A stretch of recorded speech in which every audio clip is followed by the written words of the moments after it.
The first question, we got some questions here, and first one is, tell us about the ministry that you kind of given your life to, and tell us a little bit about it. Friend to Friend is a nonprofit organization that matches people, all ages and all sizes and shapes, to visit one-on-one in nursing home, assisted living, retirement homes, adult family homes, and now we're even in private homes.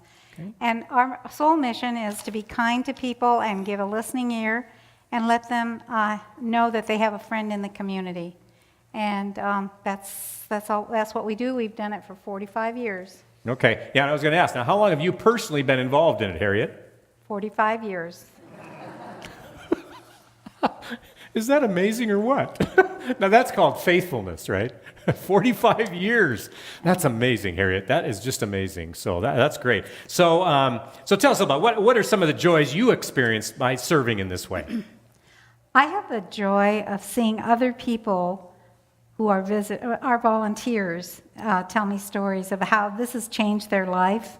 They've made good friends. They've experienced life from other generations, young people that are visiting older generations. I get joy from seeing the faces of the residents who were so lonely and miserable after they've had a friend. And then I've seen the families who are so grateful that, especially families that are far away. I didn't tell you this in the first service, but I have a friend that I visit. It's at the same home that Ed Marquardt visits 5 people, a friend. I have one friend, her name is Kat, and her sister called us from California. She said, my sister's 59 years old. She had a stroke. She really needs some friends, and I'm wondering if you could find someone that would visit her. So I went out to see her and fell in love, and so I'm visiting Kat now every week, and we formed a really good friendship, and that's how it works. And then what kind of feedback do you get on the impact that you're making through Friend to Friend? So give me some of that. You had some wonderful stories about some feedback. Well, we get feedback. I get feedback from Kat, that's the gal I visit. I get feedback from her family. They're so grateful. She has a sister in Atlanta. She has a sister in California. She has a sister, her mother lives in Mississippi. And when I go there, I visit with her. I take a picture of her, and she talks a little bit into my phone, and then I send that on to them via email. And they love it. For them, it's like, they're reaching out to her through me. And so feedback is great from them. And then, of course, our friends, they're so grateful to have someone that will come and visit them, And Harriet, so these are people who may or may not have family in the area, but basically nobody really comes to visit them, and they don't have people to talk to, and so they become very, very lonely. Right. And sometimes they do have family, and the family comes, but it's a different experience, because the family now is in charge, they're not in charge anymore. It used to be mom and dad made the rules, and then now it's the kids, and they're telling mom and dad, this is what you have to do, and you have to follow the rules here, and you have to take your medicine, and you have to do this, and you have to do that. And, the dynamics have changed a little bit. Mm-hmm. And when they get a friend that comes in and hasn't known them before this time, but only knows them from the moment that they walk into that facility, the friend accepts them for who they are now. They're not expecting them to be anybody than who they are right now.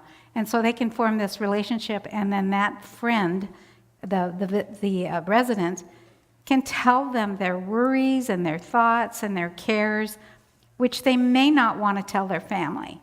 And so it's very helpful. Okay. It's very therapeutic. And Harriet, tell us, you told the story at the last service about the miracle. Okay. So tell us that story. That was such a great story. So I had a friend named Eddie, and I know many of you will remember Eddie. When I was visiting at Olympic Crest, which was a terrible, terrible home, I'm sorry to say that, but it was just, in those days, back in 1975, 76, they weren't like they are today. And so Eddie was in a room with 4 other guys, and he was up on a bunk bed, kind of laying flat on the bunk bed, looking up at the ceiling. And the social worker there said, it would be really nice if you just ran in and maybe made friends with Eddie, because he doesn't have anybody. So every day, well, not every day, but every time I was in the home, my son Brian and I would go to the home because he had a friend there. We would run back there and I'd say, "Hey, Eddie, how are you?" And I'd get no response, and he would just lay there. And then I'd leave.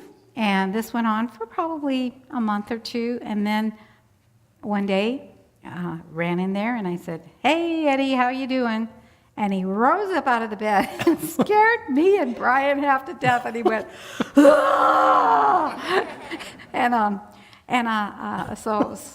So we were really shocked. You know, we didn't know what to do. So we said, "Well, have a wonderful day," and we left. Next time we came, when I got down there, he was already sitting up. He was just waiting. And I said, "Hey, Eddie," and he jumped off the bed. And he went, "Bah!" And I said, "Okay, how are you?" And bah! And so we said, "Well, we got to go, you know." So we left and went to the front door, and he followed us to the front door and waved at us, and we left. The next time we came, I ran down there, and he was sitting there again, waiting for us, followed us to the door. And I said, "We got to go, Eddie, because I'm taking Brian to soccer practice, and I have to leave now." And Brian is your son. Brian's how old at this point? Brian was 10. 10, then. okay. He's now 45. So in those days, you could just put somebody in your car and nobody said a word. You didn't sign them out. You didn't sign. And so Eddie jumped in my car, and we went down to the park, and Brian did his soccer practice, and Eddie enjoyed every minute of it. And then on the way back, we stopped at McDonald's, and because Brian had Boy Scouts afterwards, so I had to get a quick meal in there. And so Eddie was in the car, and I said, "You want a hamburger?" And Eddie said, I said, "Okay, then we'll get you a Happy Meal." And so I got him the hamburger, and he opened the hamburger, took the pickles out, threw out the window, and put that back. So I knew that meant that I don't want pickles. And I mean, it was just, that was how we operated. And so time went on, and then he decided, now when we were driving to this park, I pointed out Grace Lutheran, and I said, "This is where we go to church." Okay. And we took Brian to soccer practice, and we came back, and then he started saying, and he pointed to the church as we were coming back up the road, and I thought, "Oh my gosh, he wants us to take him to church." And honestly, that was I have 3 children at that time, just getting to church on time was a hassle, and having to go pick him up and bring him, and it was a big deal. But we decided that this was important, so we did. And when we walked in, we sat down at one of the aisle seats here, and it was Communion Sunday, and as everybody was walking back from communion, he shook everybody's hands. Everybody that walked by him, he shook their hand. And after a while, he would stand up next to Pastor Marquardt, and he would shake people's hands when they were leaving. And he got to know everybody here. He was just like, he was a member of our church. But the problem was that he had no shoes. And it was starting to get cold and wet out, and I couldn't afford to buy him shoes. I could hardly afford to buy the 3 kids' shoes. And, you know, we were I just didn't have the funds to be clothing him. And so I prayed about it. I just said, "Lord, if you can find somehow or other that we can get some shoes for Eddie." And I had talked to the facility about it. Anyway, my husband comes home from work the very next night. And he said, and he worked at the Port of Seattle, and he said, "Look what I found out on the pier." And they said, "Just take it home to your kids." And it was a pair of shoes, high top, these tennis shoes, you know, that you play tennis, bright red. And he said, "I brought these home because the girls can wear them." And my daughter was 16, and the other one was 14. And they would not have been caught dead in these shoes, right? And luckily, they didn't fit the girls, and they didn't fit Brian. So I took him to the home, and when I was down on the floor putting them on, they fit like Cinderella's slippers. And to me, that was a jolt from God. I just felt God there. He answered my prayer in such a tangible way that I knew this was God. And, it just had to be. Mm-hmm. And he was very proud of those shoes. He wore them every single day. Yeah. Now, you know what that reminds me of, Harriet? It reminds me of Jesus washing the feet of the disciples. Yeah, probably. In a kind of a modern way. Powerful moment. It was Fun. A powerful moment for me. That's awesome. Yeah. That was my very first miracle.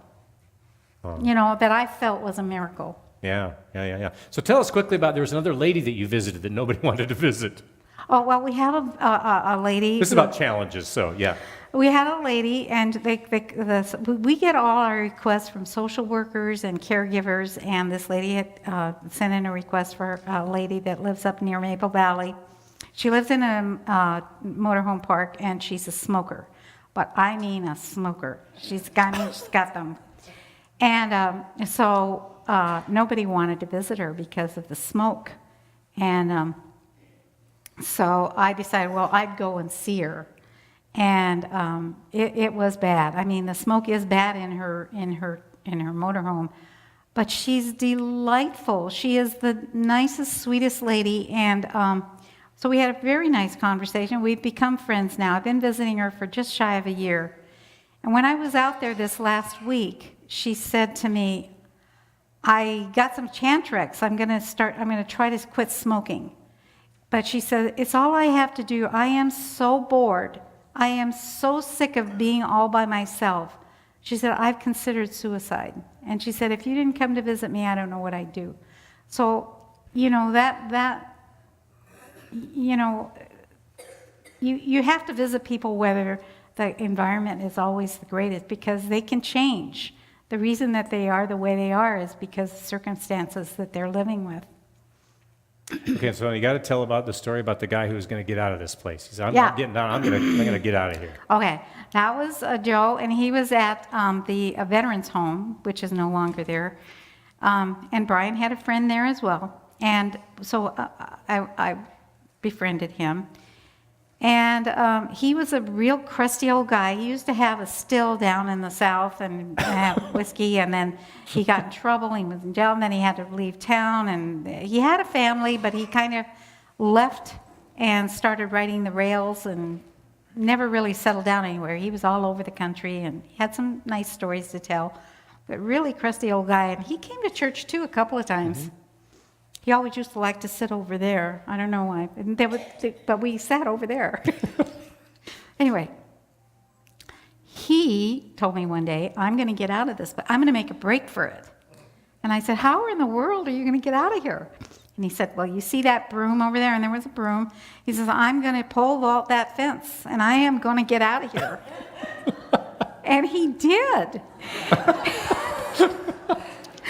And he got over the fence, and he was right on Pacific Highway, and got a bus and ended up in Tacoma, broke into somebody's house, and was in there for a while before they found out where he was, and sent him off to Oregon somewhere. But yeah, he was a character. So, Harriet, how did you get started with it? First of all, I asked you the question last time. You have a tremendous servant heart. So that came before Friend to Friend. So where did that servant heart come from? And then how did you get hooked up with Friend to Friend? As I told you, I don't know. I always get a lot of joy about being able to help others, and I'm hoping that's God's spirit in me. I'm hoping that God put that in me, and I'm manifesting His hands, not mine. I'm doing His work, but I get a lot of joy out of it. So it's a win-win, kind of. Yeah. And how did you get started with Friend to Friend? Okay, so when I was going to All Saints, there was a three-church. There was Calvary Lutheran, Christ Lutheran, and All Saints, and we formed this Lutheran community. And they said maybe we should find an outreach for the ladies. So we all went out and looked at nursing homes in the area and thought that might be a nice thing to do. So we went around to all the homes, and that's when we found Olympic Crest, and it was such a pit, and it was so bad that we decided, well, maybe we could do some good there. And they didn't have activity departments then. They didn't have any of the wonderful things they have nowadays. They just had a great big room with a pool table in it, and we decided we'd play bingo. So we would bring, one of the ladies was an Avon lady, and so she had all these little things, and we would give them out as prizes and bring chocolate bars and play bingo with them. But their nose hit that pool table, like right here, and you got a wheelchair, and it was hard for them to play on that table. So I put an ad in the Federal Way News and asked if anybody in the community might have some card tables and chairs, maybe some rugs, and maybe a lamp and a picture, and maybe make this room look like a living room. My vision was that then the people would come down there and play games on their own and just feel like they had a place to sit. And I got home, and then I got a call from Beverly Corporation, which is a big corporation back east. And they were the ones who owned the facility, right? And they own the facility, but I didn't know that. I wasn't even thinking about that. It didn't even occur to me. So he got really mad at me. And he said, who gives you the right to do this? And what do you think you're doing? And well, if we wanted to put tables and chairs in there, we would do it. And so I said, well, why don't you? Because it's a terrible place. It's a pit. I said, well, it's true. And I said, if your mother, would you put your mother in a place like that, or your father? Yeah, I mean, and so he said, well, we can do that ourselves. We don't need your help to put tables and chairs in there. And so I said, great. And they did. They painted the place. They put chairs and couches and card tables in there, and it turned out to be a pretty nice room. And a guy by the name of Joe Rust called me because he had seen that article in the paper, and he said, I think I could use somebody like you with Friend to Friend. And that's the first time I'd ever heard of Friend to Friend, and they went from there. And that was about 45 years ago. 45 years ago, 1974. Wow. And you took the corporate headquarters to task on that nursing home. But that was not my intention. Way to go, Harriet. That's awesome. And They came through. they did. That's wonderful, Harriet. Thank you. We could go on forever. Yeah. But let's have a word of prayer together, shall we? Thanks for watching. I hope this video can further the discussion of your relationship with Christ, either at home or maybe in the comments below.